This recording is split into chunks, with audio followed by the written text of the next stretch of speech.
Baik, Alhamdulillah kita lanjut lagi pembahasan yang tadi kita sempat ada jeda. Kita akan bahas tentang herbal yang berkaitan dengan sistem imun tadi. Kita sudah tadi bagi menjadi pro-inflamasi dan anti-inflamasi. Nah, pro-inflamasi itu bukan dalam hal negatif ya tadi ya, karena ini memang mentenagai sistem inflamasi dan juga anti radang atau anti-inflamasi yang menjadi tentara tadi. Ini kebanyakan bahan-bahan herbal antiinflamasi itu berasal dari asam lemak esensial atau minyak esensial. Ya, asam lemak esensial. Karena tadi kita tahu anti radang itu dari lipid atau lemak atau minyak. Makanya herbal-herbal yang berasal dari minyak alami itu akan mengandung antiinflamasi yang kuat. Contoh habatus sauda. Minyak habatus sauda nanti masukkan aja ke keyword di Google. Habatus sauda antiinflamasi. Wow, itu risetnya bejibun. Ya, kemudian contoh-contoh yang lain misalnya fenugreek oil, fenugreek atau hilbah oil. Ya, itu nanti Masya Allah saya sudah buka risetnya tuh banyak banget. Minyak sirih, gitu ya, minyak sirih misalnya dimasukkan. Itu luar biasa. Di Indonesia ini merupakan negara penghasil herbal nomor dua setelah Brazil. Nomor satu itu Brazil. Indonesia itu nomor dua. Itu bertebaran minyak atau asam lemak esensial yang berasal dari tumbuhan. Contoh, minyak kayu putih misalnya. Orang terkena gigitan serangga apa itu pakai minyak. Ya, minyak zaitun yang berasal dari Rasulullah SAW termuat dalam hadis dan juga dalam Al-Quran itu antiinflamasinya luar biasa. Bahkan kalau nanti kita akan bahas itu bahkan minyak zaitun itu bisa melepas plak pembuluh darah. Ya, jadi plak itu yang menyebabkan terjadinya sumbatan dan malah justru lepasnya dari minyak. Bahkan termasuk habatus sauda, minyaknya pun bisa digunakan untuk itu. Bisa untuk menurunkan tensi, bisa. Jadi kalau nanti tiba-tiba kok dikaitkan lemak pemicu tensi, minyak pemicu tensi, minyak kok malah katanya menyumbat pembuluh darah dan sebagainya. Nah, ini nanti pemahaman ini yang nanti akan justru bertentangan dengan riset-riset yang ada karena sumber-sumber minyak-minyak yang sehat tadi itu malah justru sebaliknya. Nah, ini konsep herbal anti peradangan ya, dari habatus sauda, zaitun, helba atau fenugreek atau dari sirih ini semuanya mengandung minyak-minyak yang merupakan minyak esensial yang merupakan anti-inflamasi. Asam lemak esensialnya itu bisa dimasukkan ke dalam tubuh atau dioles atau apapun bentuknya yang bisa memberikan efek anti radang.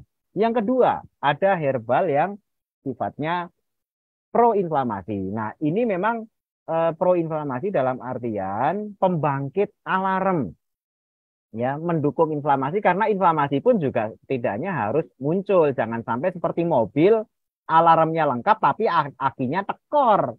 Ya, akinya tekor itu maksudnya maling pun akhirnya bisa bobol mobil kita. Lu padahal dipasang alarm lah. Iya, akhirnya tekor, akhirnya nggak bunyi, gitu kan alarmnya. Oke, kalau alarm nggak bunyi, gimana pemiliknya kemudian bisa bereaksi, gitu. Nah, tapi dalam hal ini jangan sampai berlebihan. Contoh herbal proinflamasi di sini, contohnya madu. Ya, bisa juga nanti buah-buahan dan sebagainya yang mengandung gula atau karbohidrat yang fungsinya untuk apa namanya membangkitkan alarm. Nah, tentu saja dengan catatan jangan berlebihan. Sehingga penggunaan madu itu sebenarnya secara saintifik tidak banyak-banyak.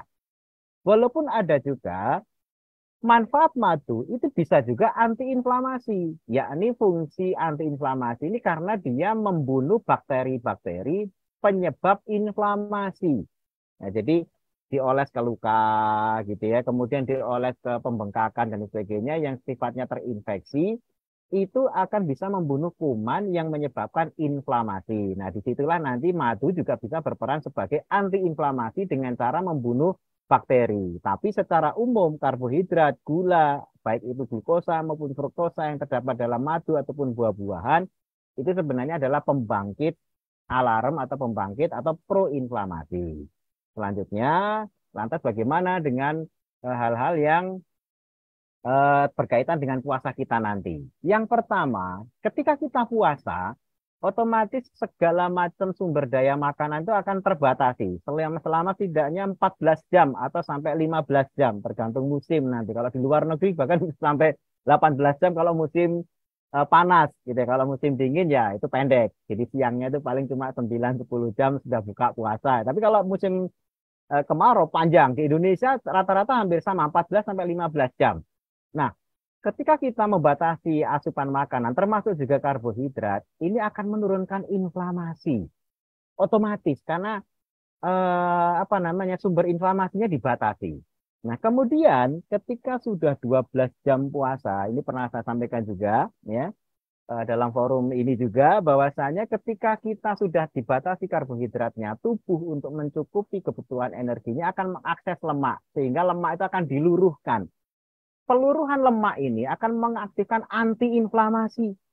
Proses peradangan dimanapun dengan adanya lemak yang kemudian diakses oleh tubuh akan ikut mengaktifkan antiinflamasi di mana-mana, rematiknya, radang tenggorokannya dan lain sebagainya. Selama terjaga, ketika proses antiinflamasi ini berjalan, jangan lagi masuk karbohidrat dulu, biarkan antiinflamasinya ini bekerja. Ya, sehingga ketika buka puasa yang bijak. Artinya apa? Kalau kita pernah mendengar Rasulullah SAW berbuka dengan kurma, satu butir kurma itu secara hitungan karbohidrat atau gula, itu mengandung setidaknya 6 sampai 7 gram. 6 sampai 7 gram. Batas maksimal, bukan batas maksimal, tapi di banyak-banyak jurnal menyebutkan batas optimal yang sebenarnya gula itu akhirnya nanti akan optimal bekerja di tubuh kita tidak mengganggu, itu asupan karbohidrat itu batasnya 50 gram. 50 gram kalau itu diwujudkan dalam kurma yang satu butirnya 6 sampai 7 gram, itu maksimal 7 butir. Ya, 7 butir kurma. Nah, biasanya Rasul ya mengkonsumsi kurma dan kita perlu ingat Rasul itu ketika mengkonsumsi kurma itu makanan buka puasa, bukan makanan pembuka puasa. Ini beda sekali. Kalau pembuka itu nanti akan ada setelah pembuka itu nanti makanan pokoknya, nanti makanan penutup dan lain sebagainya. Tapi kalau Rasulullah SAW itu ya makanan bukanya itu. Setelah itu air putih. Kalau tidak dijumpai kurma ya sudah air putih saja. Sehingga proses antiinflamasinya berlangsung terus. Ya berlangsung terus. Seharian itu berlangsung terus. Sehingga Rasulullah SAW kita lihat jarang sakit. Karena proses antiinflamasinya itu bekerja terus. Ya, sehingga tadi buka puasanya yang bijak. Buka puasa itu dominan protein dan lemak. Kemudian batasi karbohidrat. Nah, ini hal-hal yang perlu kita jaga ketika berbuka puasa. Sehingga puasa itu menyehatkan. Sumber penyakitnya itu sebenarnya kalau kita tidak bijak ketika berbuka. Nah, ini perlu ditekankan. Selanjutnya, karena kita bahas buka puasa itu dominan protein dan lemak, orang kan kemudian takut dengan yang namanya lemak gitu ya, takut dengan yang namanya lemak. Nah, ini perlu kita hapus stigma itu dulu. Kenapa? Tadi sudah di awal kita sebutkan bahwasanya di penemuan terbaru tentang lemak, bahwasanya lemak itu sebenarnya merupakan antiinflamasi, itu jelas. Yang kedua, Asosiasi Penyakit Jantung sudah menyimpulkan bahwasanya kolesterol tinggi itu tidak berkorelasi terhadap sumbatan yang terjadi ketika orang terkena penyakit jantung koroner. Ya, jadi antara kolesterol tinggi, kolesterol sedang, kolesterol normal, atau kolesterol rendah, itu sama berisikonya terkena penyakit jantung. Sehingga kunci kemudian menghindari lemak dan sebagainya itu bukan kunci yang seharusnya ditempuh. Ini asosiasi penyakit jantung di Amerika Serikat. Dan kemudian terkait dengan imun Ramadan kita ini, karena ada sistem krisis yang dibangkitkan melalui puasa tubuh kita, maka tubuh kita akan menyusun yang namanya efisiensi. Ini yang oleh ahli gizi di Jepang, yang kemudian beliau itu mendapatkan hadiah Nobel, itu menemukan yang namanya autofagi. Nah, ini informasi tambahan saja. Autofagi itu adalah manajemen krisis tubuh, di mana karena akses makanan dibatasi, tubuh akan melakukan efisiensi. Caranya bagaimana? Sel-sel yang sebenarnya sudah tidak efektif, yang sudah tidak bekerja secara optimal, akan dimatikan secara lebih cepat. Nah, sehingga dengan mematikan sel-sel yang tidak efektif ini, bahan baku sel itu kan protein, lemak, kemudian juga yang lain-lainnya, itu didaur ulang. Jadi seperti mobil yang sudah nggak efektif, seperti pabrik mobil yang di situ ada mobil-mobil yang sudah rusak dan sebagainya, rongsokannya itu didaur ulang menjadi mobil-mobil baru. Nah, itu terjadi ketika puasa. Makanya yang pengen awet muda, karena sel-selnya kemudian sel-sel tuanya itu didaur ulang menjadi sel-sel muda, perbanyak puasa.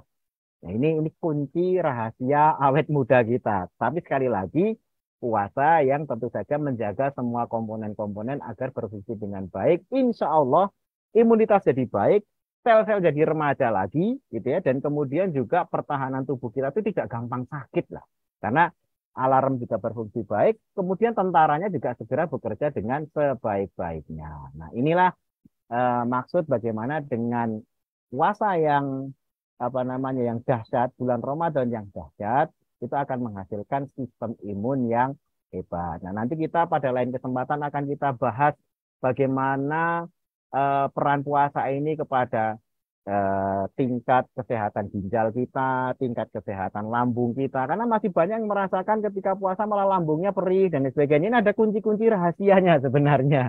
Jadi tidak lantas kemudian oh begitu ya begitu coba perih terus akhirnya kita diuji akhirnya wah ternyata enggak begitu saya puasa kok perut masih perih-perih dan lain sebagainya ada kuncinya dan nanti insya Allah apa yang disarankan Allah ini sebenarnya benar-benar akan menjadi solusi bagi kesehatan tubuh kita tidak hanya lambung kita tapi juga pandangan mata kita jantung kita pembuluh darah kita dan juga ginjal bahkan seluruh organ dari ujung rambut sampai ujung kaki semuanya akan jadi sehat berkat puasa.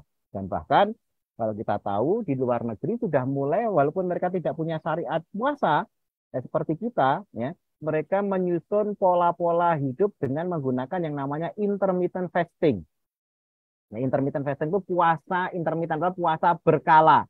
Nah, syariat kita itu kan udah ngatur puasa berkala itu, entah itu mingguan, entah itu bulanan, entah itu tahunan. Itu puasa intermittent dan itu diajarkan oleh Allah melalui Rasulnya. Nah, orang-orang negeri itu kemudian menyusun pola menu begini, begitulah. Lawang kita ini sudah diajari, ada puasa mingguan, ada puasa bulanan, dan juga ada puasa tahunan yang sebentar lagi di bulan Ramadan ini akan kita jalani. Puasa mingguan, Senin Kemis, puasa bulanan ya 3 hari di Ayamul Bid, puasa tahunan ya puasa Ramadan. Nah, mudah-mudahan Allah Subhanahu wa taala karuniakan kesehatan kepada kita nanti sehingga bisa menghadapi puasa dengan sebaik-baiknya dan tidak menyerah ya kalaupun mungkin nanti di awal-awal itu ada gangguan yang penyesuaian itu kita bisa menjalani puasa ini dengan lebih khusyuk dan lebih baik. Demikian mungkin barangkali di sesi yang kedua ini secara lengkap saya sampaikan. Mudah-mudahan nanti semuanya yang ada di sini bisa menjalani syariat Allah ini untuk mencapai tingkat takwa yang terbaik juga tingkat kesehatan yang lebih prima. Demikian Pak Utet, saya kembalikan waktunya kembali kepada Pak Utet untuk dilanjutkan acaranya atau sesi tanya jawab. Barangkali ada yang belum jelas bisa nanti kami tanggapi. Baik. Terima kasih.